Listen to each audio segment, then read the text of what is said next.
What's going on YouTube? It's your boy Dummy Wormy. I'm coming at you with another video, and we had some shakeups yesterday in regards to Microsoft, because you come right on over here. Report! Microsoft axes an entire DEI team, claiming DEI programs everywhere are no longer business critical or smart as they were in 2020. Interesting, huh? Interesting. Now, I've seen a lot of people going out on Twitter and saying how wonderful it is. This proves that DEI is dead and that it's all ending. It's crumbling. We've won. No. Sorry. No. Because I'm going to take you guys down some stuff, because I've been researching something, and shout out to Kirsche. Seriously, shout out to her. Wonderful content creator, a VTuber, yes, but she's based Foxu, and she's talked a lot about stuff like this. And welcome to the new iteration of DEI. Welcome to basically the evolution of DEI, which is Bridge. And we'll get into this, but celebration time isn't here. It's just leveled up. But let's get into the story, shall we? A new report claims that Microsoft has eliminated an entire diversity, equity, and inclusion DEI team, with a manager claiming DEI programs everywhere are no longer business critical or smart as they were in 2020. The new report comes from Business Insider's Ashley Stewart, who writes, after Microsoft laid off an internal team focused on diversity, equity, and inclusion, a team leader blasted the company for a lack of investment in these efforts. Well, they're investing, they're just wisening up to everything. The email from the manager stated in part, true systems change work associated with DEI programs everywhere are no longer business critical or smart as they were in 2020. The report also noted the team was eliminated because of a changing business needs as of July 1st. Despite the team being scrapped, Microsoft spokesman Jeff Jones did commit the company to diversity and inclusion moving forward. Our D&I commitments remain unchanged. He added, our focus on diversity and inclusion is unwavering, and we are holding firm on our expectations, prioritizing accountability, and continuing to focus on this work. And one of the evidence to this is the fact that earlier, and we've gone over this, they released a Xbox framework thing for making their games, in which they were going to be prioritizing how you must build your games. Welcome to Games for Everyone Products Inclusion Resource Hub. This was a hub in which they were trying to integrate different DE&I, Sweet Baby Inc. style content into everything and pushing it their own way. They said it was all, it's not mandatory, but it's pretty much mandatory in order to be on the Microsoft systems. All that stuff. There was things like have men be very effeminate, have women be very masculine, things of that nature. You can't have the woman's body. It was all over the place. It just really weird what we saw. But I want you to remember that this thing is still here. And when this came out, they had one of their heads come out and say stuff as well. When we come right here, Xbox's head of gaming for everyone and sustainability, Katie Jo Wright, explained the purpose of the framework in an interview with Games Industry. If you don't intentionally include, you will unintentionally exclude. That is how we are as human beings. There is no shame in that. If you want to include, you have to be intentional about it. They still have this mentality. They are still pushing it within the company itself. And I'll take you over here to Bridge. And what is Bridge exactly? Benchmarking race, inclusion, and diversity in global engagement. Bridge is pretty much what it is. As you can see, the bridge right behind it. It is the bridge between the company, and yourself, your everyday life. This is the process that they are going to be using moving forward. They are dropping the equity. They are dropping the E because people know what equity is and they find equity to be scary. They don't like it. So the broad public has realized that. So they started saying, you know what, we're going to drop the E because people hear diversity and inclusion and they like that. That's good. That's a good thing because diversity and inclusion works for all. Equity's the bad thing.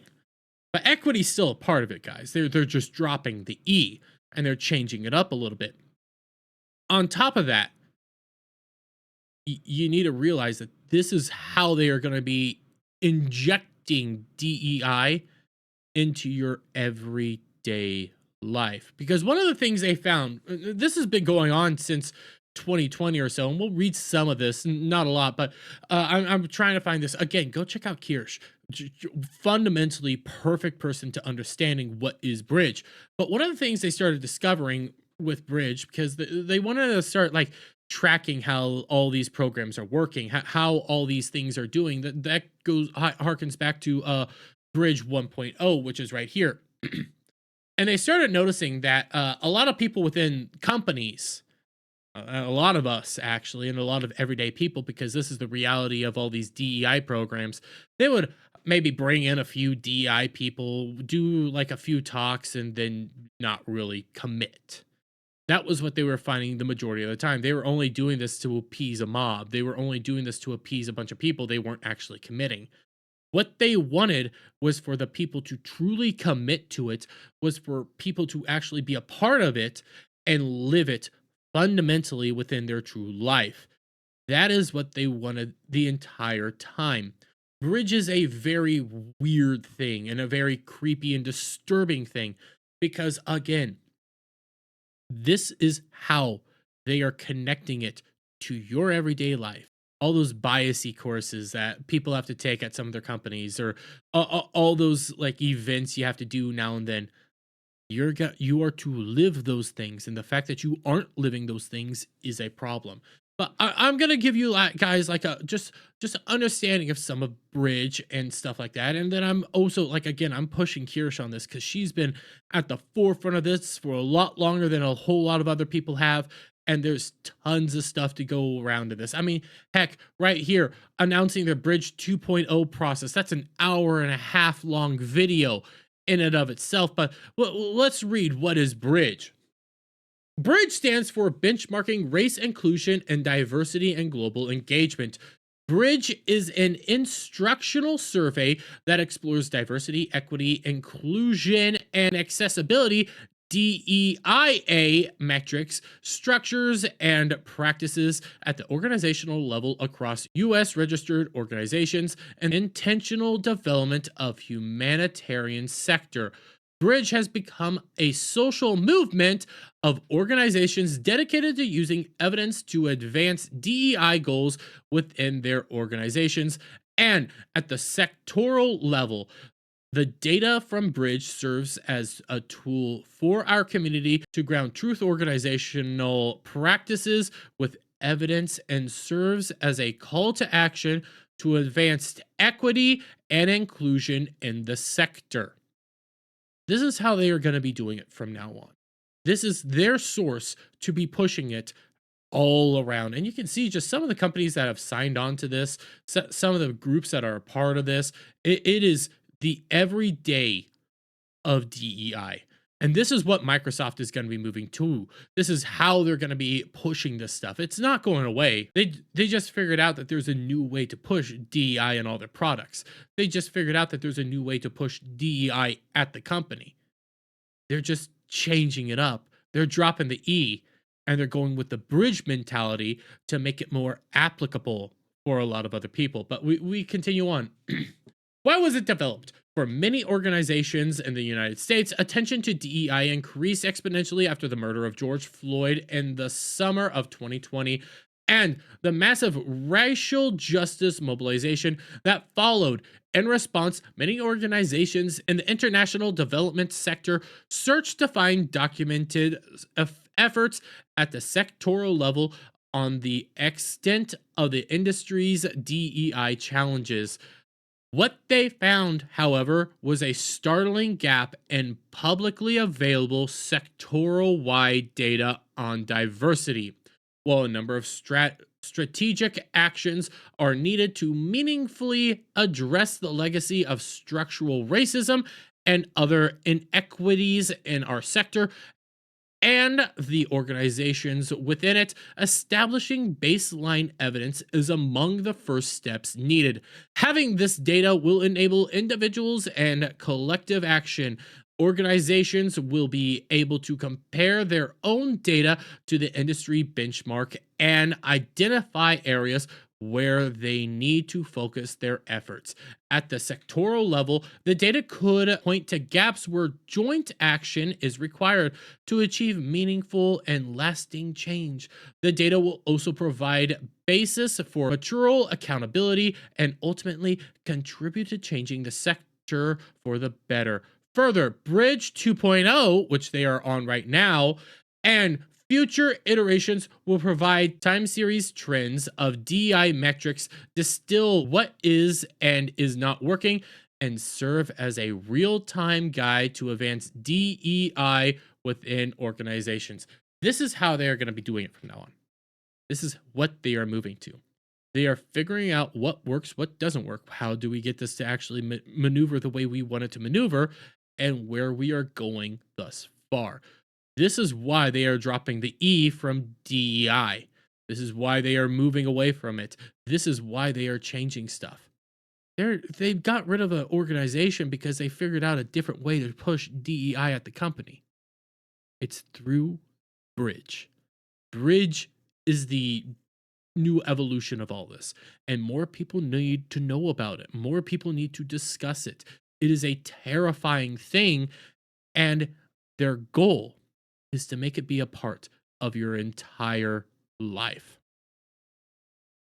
Make no mistake, guys. DEI ain't going anywhere. They're just upgrading it, and they're doing it behind your back.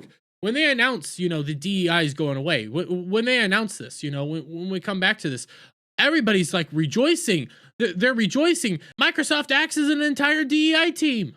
They're rejoicing that, oh my God, DEI is gone. But remember what the guy said.